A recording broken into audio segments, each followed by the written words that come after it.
On August 18, 1920, the 19th Amendment to the United States Constitution was finally ratified, empowering all American women and officially stating for the first time that they, like men, deserve all the rights and responsibilities of citizenship. The fight for the right to vote began nearly 100 years before and involved decades of activists and supporters utilizing the power of their voice to guarantee that future generations of women would be heard. Continuing in the same spirit, American female artists of all mediums have spoken up and out on significant cultural issues, personal triumphs, tragedies, and the experience of the human condition. Through their creative expression, these artists utilize emotions, talent, personal experiences, and strong points of view that impact the viewer, invoking empathy, understanding, and at times change. On August 18th, 2020, the Mulberry Cultural Center, in partnership with Art Crawl Inc., created a virtual gallery of 19 pieces created by female artists in response to the concept of her voice, be it politically, culturally, or personally. A few of the featured artists were gracious enough to virtually join me for interviews to further explain their work. I invite you to listen and enjoy the artists of Her Voice.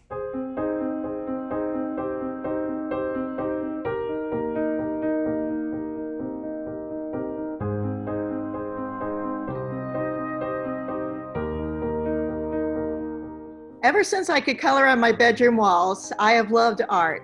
Of course, my mother recognized I needed to direct that onto some paper. so ever since I was a child, I loved doing art.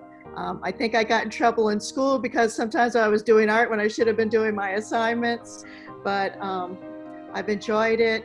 I was an art teacher for 31 years, and I've taught everything from K through 12, including college. And the last 26 years, I was at Union Academy in Bartow, which is a math, science, and technology magnet that's become an international baccalaureate school. And I taught art there. And that's a middle school, 6 through 7.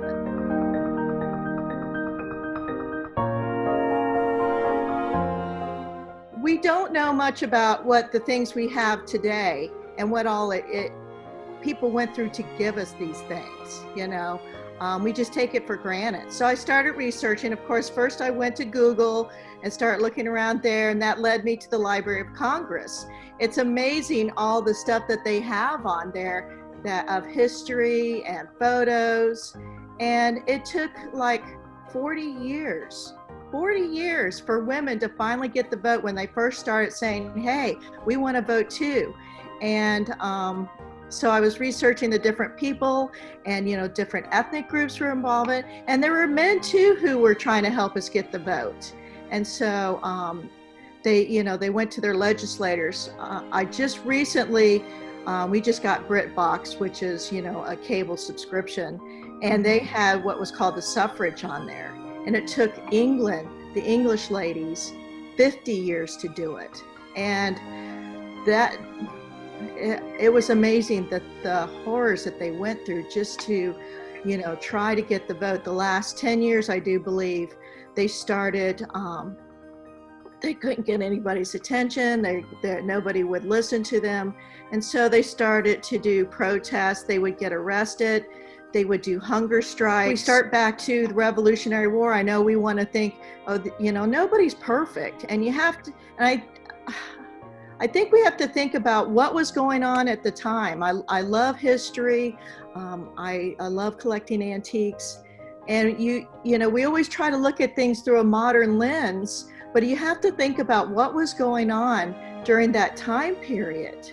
What was happening? What were the thoughts? What were the, and our founding fathers, they fought so hard to, get us the right of freedom of religion, freedom for, life, liberty, and the pursuit of happiness. And that, we forget that. And almost everyone who signed the Declaration of Independence suffered great loss. They suffered, loss of fortune, loss of family, loss of life. And so many were on the run for a lot of those years while they were fighting the Revolutionary War. So, if we look at our own lives today, none of us can say, well, we're perfect, we've done everything perfect. but just trying to do your best and be the best person and citizen you can be is what I think is very important, and try to make a difference.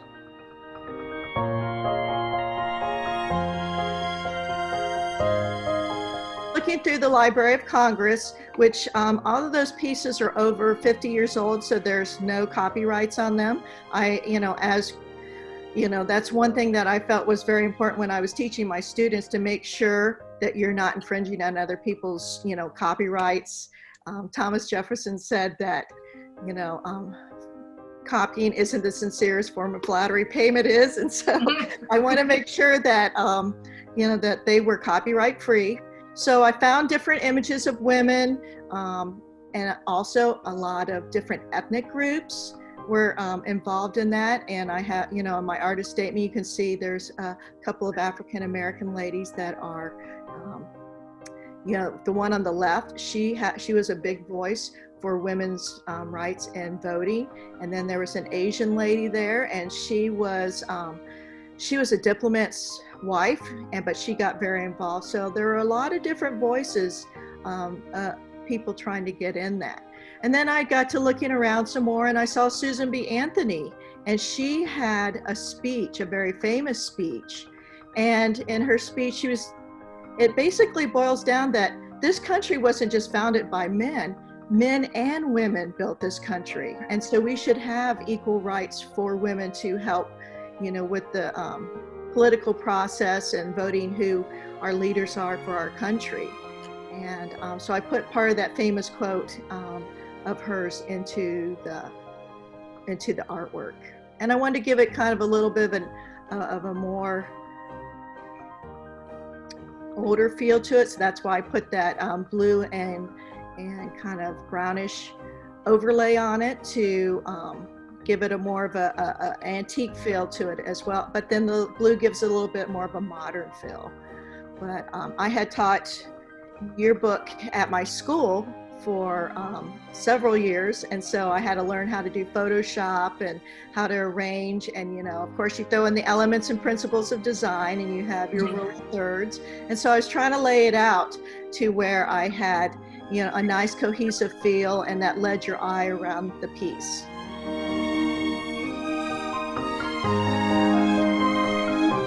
Love collecting ephemeral type stuff, papers, and from the time period. I was also looking, they had a section on flyers and promotionals and things like that, that they were trying to send out to people. Some were positive, and then of course there were some that were negative, led by the other side that were against women voting. But I wanted to put a positive spin on it and give it a little bit more lightheartedness to the situation. So I had found the lady in the Library of Congress, and she had on the sash. So I thought that, really represented for those who were, the suffragists. And then the background piece is a piece I just took in Cedar Key. I used a app called Snapseed, and I, gave it kind of a little bit more of a dramatic feel to it, and then put the lady in. And then I found another picture. I do believe that was on Pixabay, which is another public domain site. And I put the word vote on there. And to me, it just seems like it was such an elusive thing to get that vote, but through persistence and hard work and determination, they were able to get the vote. And it's the same with fishing. If you just, if you're patient and persistent and don't give up, you can catch that big fish. So I was kind of doing it as a little bit more of a lighthearted piece. It's very important. Art through the ages have been used as ways to, bring to light, problems that we have, maybe good, maybe bad. And I try to do some other, lately I've been doing a lot of 3D pieces that are symbolic. Currently they're about anxiety and worry and how we should, why do we torture ourselves with that kind of stuff? And so, and like again, I said before, different symbolisms from different time periods. You have to know, what are those different, what do you want to say, cultural, cultural icons or cultural, things that only we know of the time back, during hundreds of years ago, what was the cultural thing for them. And I thought, well, fishing is something very, universal that we fish now. We do it more for sport. Back then they did it more for, they did it for pleasure as well, but probably more to eat. And so that's why I put that in there, because it was something that was relatable between now and then. Well, I have a couple of Etsy shops. One of my Etsy shops is Beverly's Bazaar, and that's my antique one, but I've got my 3D pieces in there that have a lot of symbolism in them. And then my other shop is Art by Beverly's Bazaar, where I'm selling my artwork, and I'm selling the images and not a physical piece. I do have a couple physical pieces in there because, with all the art shows being canceled, I'm trying to find a way to sell it there as well. But mostly you can buy my image and download it, put on t-shirts or on a canvas or whatever. And so I'm trying to be an entrepreneur. Showing my students' work, I thought, I'd like to show my work now and get it out there.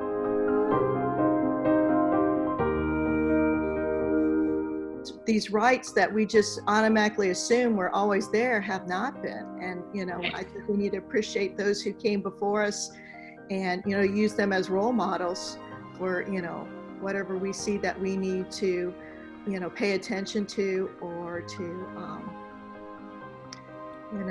bring to light that maybe this isn't right, or this is, or this is right.